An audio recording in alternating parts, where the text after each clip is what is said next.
The small spaceship landed in the empty field just before dawn. It made almost no sound as it settled onto the dewy grass, its outer shell shifting from the deep black of space to a soft green that matched the surrounding trees. Only a slight shimmer in the air showed that something was there at all. Inside the ship, Tala checked her disguise one final time.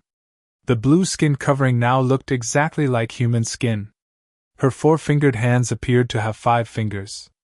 Her large purple eyes were now a simple brown. She looked normal enough to pass as human, at least from a distance. "Remember the mission," came the voice of Commander Drek through her earpiece. "Observe the humans. Learn their ways. Do not get caught." "Yes, Commander," Tala replied with a sigh. This was her first solo mission to Earth, and she planned to do well. Her people, the Lumarai, had been watching humans for years, trying to decide if they were ready for official first contact. So far, the reports were mixed. Humans were strange creatures. They fought wars over invisible lines on their planet. They damaged their own world with their machines. But they also made beautiful music, created amazing art, and showed great kindness to each other, and even to the animals that shared their world. Tala's job was simple: live among them for 1 month and report back. She had studied their languages, their customs, and their habits. She had a small apartment rented in a place called Portland, where humans were known to be more accepting of odd behavior. If she made small mistakes, they might not notice. As the sun began to rise, Tala left her hidden ship and walked toward the road. Her first day as a human was about to begin. 3 days later, Tala was both confused and amazed by humans. They were louder than she expected. They smiled more. They seemed to spend a lot of time looking at small devices in their hands. And they were always in a hurry. Her apartment was small but good enough. She had a job at a local store where she organized items on shelves. Her manager, Tom, was a kind older man who didn't ask too many questions when she got confused by simple tasks. "You're not from around here, are you?" he had asked on her first day. "No," Tala had replied, remembering her cover story. "I am from very far away." Tom had just nodded. "Well, you'll catch on soon enough." On her 4th morning, Tala was walking to work when she noticed something strange. Almost every human she passed was holding a cup. They sipped from these cups as they walked, as they waited for buses, as they sat on benches. What was this ritual? She stopped at the place where many humans got these cups. The sign said, "Joe's Coffee Shop." Inside, humans stood in a line, paid money, and received the cups filled with a dark liquid that smelled interesting. Tala got in line. When it was her turn, the human behind the counter smiled at her. "What can I get you?" Tala froze. She didn't know what to ask for. She looked at the board behind the human, filled with strange words. "Latte, espresso, Americano, cold brew." "I would like what most people have," she said finally. The human, his name tag said Mike, nodded. "Medium coffee, black?" "Yes." "That." Tala paid with the paper money she had been given for her mission and took the cup. The liquid inside was dark brown, almost black, and very hot. It smelled strong and bitter. The humans around her drank it happily, some adding white liquid or brown powder to it first. She found a small table in the corner and sat down. Taking a careful sip, her eyes went wide. The taste was incredibly bitter. It was like drinking dirt mixed with fire. How could humans enjoy this? And yet they did. They drank it every day, sometimes multiple times a day. Tala took another sip. This time, she noticed something else. A warming feeling spread through her body. Her mind felt suddenly sharper, more alert. Was this a drug? Were all these humans taking drugs openly on the street each morning? She quickly tapped a note into her wrist communicator. "Humans begin each day by drinking a hot, bitter stimulant. They seem addicted to it. They call it coffee. Need to research further." A woman sat down at the table across from her. She had curly red hair and friendly eyes. "First time trying coffee?" she asked with a smile. Tala nodded, unsure what to say. You look like you just tasted something from another planet, the woman said, laughing. If only she knew how right she was. I'm Amy, the woman said. And trust me, no one likes coffee the first time they try it. Add some sugar and cream. It helps. Thank you, Tala said. I am Jane. She had chosen this name from a list of common human names. Amy pushed a small container of white powder and a tiny cup of white liquid toward her. Try these. Tala added them to her coffee and tried again. The taste was much better now, sweeter and smoother. Why do humans drink this? She asked before she could stop herself. Amy didn't seem to find the question strange. Caffeine, she said. It wakes us up. Gets us ready for the day. Plus, it becomes a habit. A ritual. A ritual. Yes, that made sense. Humans and their strange rituals. I have to get to work, Amy said, standing. Nice meeting you, Jane. As Amy left, Tala sipped her coffee again. A human ritual. A daily drug. And somehow, an important part of being human. This would make an interesting first report to Commander Drek. Tala couldn't stop thinking about coffee. After her shift at the store, she went back to her small apartment and made a report to Commander Drek. The humans have a daily ritual involving a bitter drink called coffee, she explained. It contains a stimulant that seems to affect their brains and bodies. They consume it in large amounts. Some seem unable to function without it. Is it dangerous? The commander asked, his voice crackling through her communicator. I'm not sure, Tala replied. I tried some. It made me feel more awake. My heart beat faster. But the humans show no signs of harm from it. Research further, ordered Drek. Find out why they need this substance. The next morning, Tala returned to Joe's coffee shop. This time, she recognized Mike behind the counter. Same as yesterday? He asked with a smile. Yes, please, Tala said. With the white things. Cream and sugar. Mike nodded. Coming right up. Tala sat at a small table and watched the humans around her. They all seemed happier after drinking their coffee. Some typed faster on their devices. Others talked more loudly. The coffee was clearly changing them. Mind if I join you? Tala looked up to see Amy, the red-haired woman from yesterday. Please do, Tala said, trying to sound normal. Amy sat down with a large cup. I see you came back. Coffee's growing on you, huh? Growing on me? Tala was confused. It is a liquid, not a plant. Amy laughed. It's just an expression. It means you're starting to like it. Oh. Tala made a mental note to study more human expressions. Yes, it is interesting. So where are you from, Jane? Your accent is unusual. Tala froze for a second. I am from very far north. A small country. You would not know it.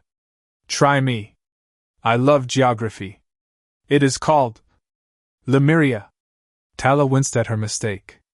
She had used a name too close to her real home. Amy frowned slightly. Never heard of it. Near Russia? Yes. Very small. Very cold. Tala changed the subject quickly. Why do humans need coffee so much? Amy didn't seem to notice the strange wording. Need is right. I can't function without my morning cup. Gets my brain working. She tapped her head. Caffeine is a drug, technically. But a legal one. What happens if you don't have it? Headaches. Grumpiness. Can't focus. Amy sipped her drink. Some people get really dependent. I know folks who drink 6 cups a day. Tala's eyes widened. 6? Crazy, right? I limit myself to 2. 1 in the morning, 1 after lunch. Over the next few days, Tala conducted what she called the coffee experiment. She tried different types of coffee drinks. She watched humans before and after they had coffee. She even spent one whole day at the coffee shop, counting how many cups each person drank. Most importantly, she felt the effects herself. The more coffee she drank, the more she understood. It made her feel good.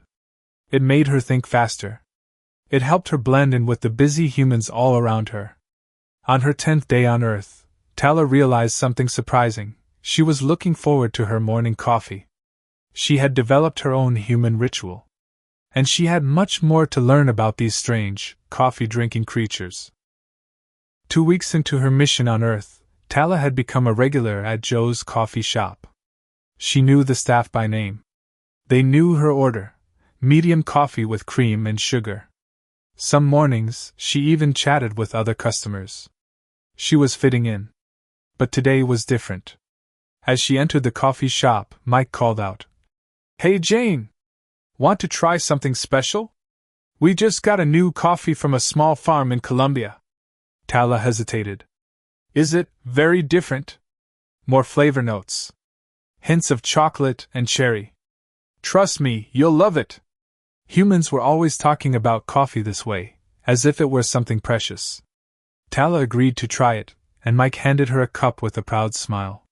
The first sip hit her differently than her usual coffee. This one was richer, with layers of taste she couldn't describe. It reminded her of the sacred berries on her home world that were only eaten during special ceremonies. "This is very good," she admitted, surprised at her own reaction. "Told you!" Mike grinned. "That's why coffee isn't just a drink for us. It's an experience." As Tala sat at her usual table, Amy joined her, carrying an unusual clear cup filled with ice and brown liquid. "Not drinking hot coffee today?" Tala asked.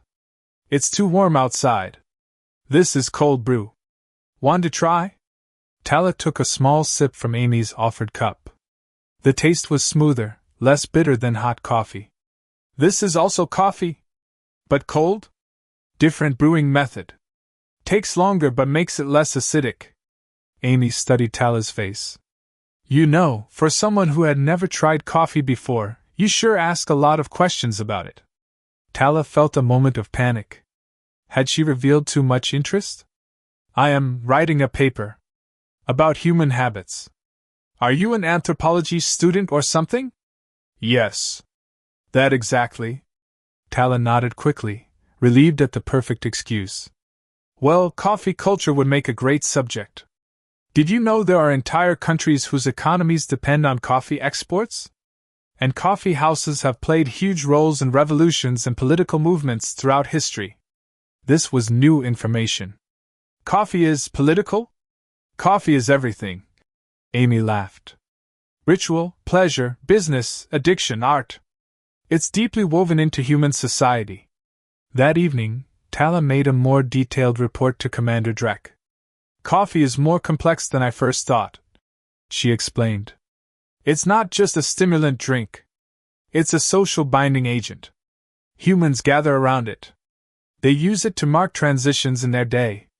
They develop relationships through shared coffee experiences." "Interesting," Drek replied. "But is it relevant to our assessment of humans?" "I believe it is," Tala said firmly. "Their relationship with this drink shows important qualities: their capacity for ritual, their appreciation of subtle pleasures, their ability to build community around shared experiences." "Continue observing," Drek ordered, sounding unconvinced. After the call ended, Tala sat on her small apartment balcony, watching the city lights. For the first time, she wished she had a cup of coffee with her. She was beginning to understand why humans cherished it so much. And somewhere deep inside, she was beginning to appreciate humans a bit more too. 3 weeks into her Earth mission, Tala woke up with a pounding headache. Her body felt slow and her mind foggy. She checked her disguise. Everything looked normal. Was she getting sick? Could humans detect illness in her alien form? She dragged herself to work, feeling worse with each step. Tom noticed immediately. "You look terrible, Jane," he said, concern in his voice. "Everything okay?" "I feel not well," Tala admitted. "Did you have your coffee this morning?" Tala blinked. "No. I woke up late and rushed." Tom smiled knowingly. "That's your problem. You're having caffeine withdrawal. Happens to the best of us. Take your break early and go get some coffee." Could that be it? Had she become dependent on the human beverage in just 3 weeks? Tala hurried to Joe's coffee shop, where Mike greeted her with surprise. Afternoon coffee? That's new for you. I missed my morning cup, she explained, rubbing her temples. Mike nodded in understanding and prepared her usual order. Caffeine headaches are the worst. This'll fix you right up. Tala took the coffee to a quiet corner. After a few sips, the pounding in her head began to ease. By the time she finished the cup, she felt almost normal again. It was both frightening and fascinating how quickly her body had adapted to this earth substance. That evening, she made an urgent call to the medical officer on her home planet. I've become dependent on a human stimulant, she explained. It's called caffeine. It comes from a plant they call coffee. The medical officer looked concerned. What happens when you don't consume it? Pain. Difficulty thinking. Reduced energy. And when you do consume it? I feel good. Normal. More alert. After scanning Tala's vital signs remotely, the medical officer frowned. Your brain chemistry has altered slightly. This caffeine has bonded with your neuroreceptors. It's not dangerous, but it is surprising how quickly your system adapted. Humans consume this regularly? Every day. Multiple times. Fascinating. Their bodies must be incredibly adaptable. Or perhaps they've co-evolved with this plant over generations. The medical officer made some notes. Continue your observations, but be careful not to increase your dose. Monitor for any unusual symptoms. After the call, Tala sat on her balcony with a cup of herbal tea, watching the sunset. She was supposed to be studying humans, but they were changing her instead. Was this happening with the other Lumeri observers on Earth? Were they all becoming addicted to human foods, drinks, and customs? The next morning, Tala went to Joe's coffee shop as usual. Amy was already there, waving her over. I brought something for you, Amy said, sliding a small package across the table. It's a bag of those Colombian beans you liked. Thought you might want to make coffee at your place sometimes. Tala stared at the gift, touched by the simple kindness. Thank you. That is very friendly. That's what friends do. Amy smiled. Besides, nobody should suffer without good coffee. Something warm filled Tala's chest, and it wasn't the coffee. She was developing not just a taste for human beverages, but human connections too. And that was far more potent than caffeine. For weeks had passed, and Tala's mission on Earth was nearly complete. Tomorrow, she would return to her ship and leave this strange, wonderful planet behind. The thought filled her with an unexpected sadness. She had learned so much about humans through their coffee habits. How they could be kind, like when Mike gave free coffee to an old man who couldn't pay. How they built community. The morning regulars at Joe's all knew each other's names and stories. How they appreciated small pleasures in a busy world. Tala sat at her usual table, savoring her last cup at Joe's coffee shop. The rich aroma, the perfect temperature, the sweet bitter taste, she would miss it all. You look deep in thought, Amy said, sliding into the seat across from her. I am leaving tomorrow, Tala said simply. Going back home. Oh. That's sudden. Your research project finished? Tala nodded. I have collected all the data I need. About coffee? Amy smiled. About humans, Tala said, then quickly added. And their habits. Amy stirred her coffee slowly. Will you come back to visit? I don't know. It's very far. Well then, we should make your last day special. Amy's eyes lit up. Have you ever been to a coffee farm? Tala blinked in surprise. There are coffee farms here? Not in the city, but there's a small roastery about an hour's drive away. They do tours and tastings. We could go this afternoon if you're free. The idea of seeing where coffee came from was too tempting to resist. A few hours later, they were driving through green hills outside the city. The roastery was a small building surrounded by equipment and bags of beans. A friendly man named Jack showed them around. We source beans from farms all over the world, he explained. Then we roast them here to bring out different flavors. He showed them the large roasting machines, the cooling trays, the packaging area. The air was filled with the most amazing coffee smell Tala had ever experienced. And now, the tasting, Jack announced, leading them to a table with small cups. Tala sipped each sample carefully, amazed at how different they tasted. Some were fruity, others chocolatey. Some made her mouth feel dry, others smooth.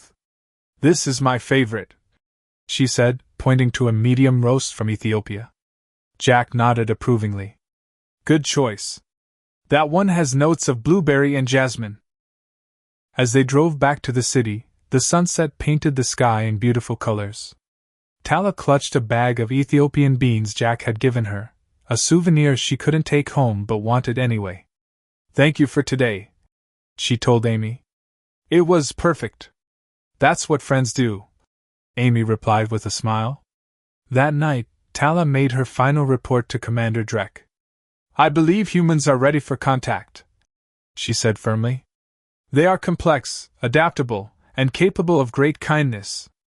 "Based on their coffee habits?" Drek sounded skeptical. "Based on everything I've seen. But yes, their relationship with coffee shows much about who they are. They take a bitter seed, transform it with care and skill, and create something that brings them together. They share it freely. They find joy in it. That's poetic, observer Tala." She smiled. "Perhaps I've been on Earth too long. Or perhaps not long enough." The morning of her departure, Tala woke before sunrise. She had packed her few belongings and left a note for her landlord with the rent money. There was nothing left to do except leave. But first, she needed one last cup of coffee. Joe's coffee shop wouldn't open for another hour, but she knew another place nearby that opened early for workers on the night shift. The sleepy barista barely looked at her as she ordered. Tala sat by the window, watching the city slowly wake up. Lights turned on in apartments. Early buses rumbled past. A few people hurried by, many clutching coffee cups of their own. She sipped her drink slowly, trying to memorize every aspect of the experience. On her world, they had many pleasant beverages, but nothing quite like this bitter, complex, addictive liquid that humans had built entire rituals around. Her wrist communicator beeped softly. A message from the ship. "Final departure check. Confirm readiness." Tala hesitated, then typed. "Request delay of 3 hours. Final observations in progress." The reply came quickly. "Granted. Departure window closes at midday." She finished her coffee and walked to Joe's coffee shop, arriving just as Mike was unlocking the door. "Jane! You're early today," he greeted her warmly. "I'm leaving town," she said. "But I wanted to say goodbye." Mike looked surprised. "That's too bad. You've become part of the morning crew here." He paused, then added, "First coffee's on the house today." Tala sat at her usual table with her free coffee, watching the morning regulars arrive. The businessman who always ordered a double espresso. The old woman who read the newspaper. The college students with their laptops. And then Amy walked in. "I was hoping I'd catch you," Amy said, joining Tala. "Got your text about leaving today." They sat in comfortable silence for a few minutes, just drinking coffee together. "You know," Amy said finally, "when you first tried coffee, you looked at it like it was alien technology." Tala nearly choked. "Did I?" "It was cute. Like you'd never seen anyone drink coffee before." Amy smiled. "I've enjoyed our coffee talks. I'll miss them." "I will miss them too," Tala said honestly. Amy reached into her bag. "I got you something. A going-away present." It was a small box containing a miniature coffee maker, the kind that could fit in a suitcase. "So you can make proper coffee wherever you end up," Amy explained. Tala touched the gift gently. "Thank you. This is very thoughtful." They said goodbye outside the coffee shop with a quick hug. Tala walked away first, not looking back. She couldn't. At the edge of town, she trekked back to her hidden ship. Inside, she carefully placed Amy's gift on the control panel. It wouldn't work on her home world. Different power systems, but she would keep it anyway. As the ship's engines hummed to life, Tala sent her final report. Humans find connection in simple pleasures. They transform bitter into sweet. They share freely with strangers. They are ready for more. The ship rose silently, turning invisible as it climbed. Far below, Amy sipped her coffee, wondering about her strange friend who had asked so many questions about such an ordinary thing. And somewhere among the stars, a Lumari explorer dreamed of her next cup of coffee, and her eventual return to the planet where she had discovered so much more than a beverage.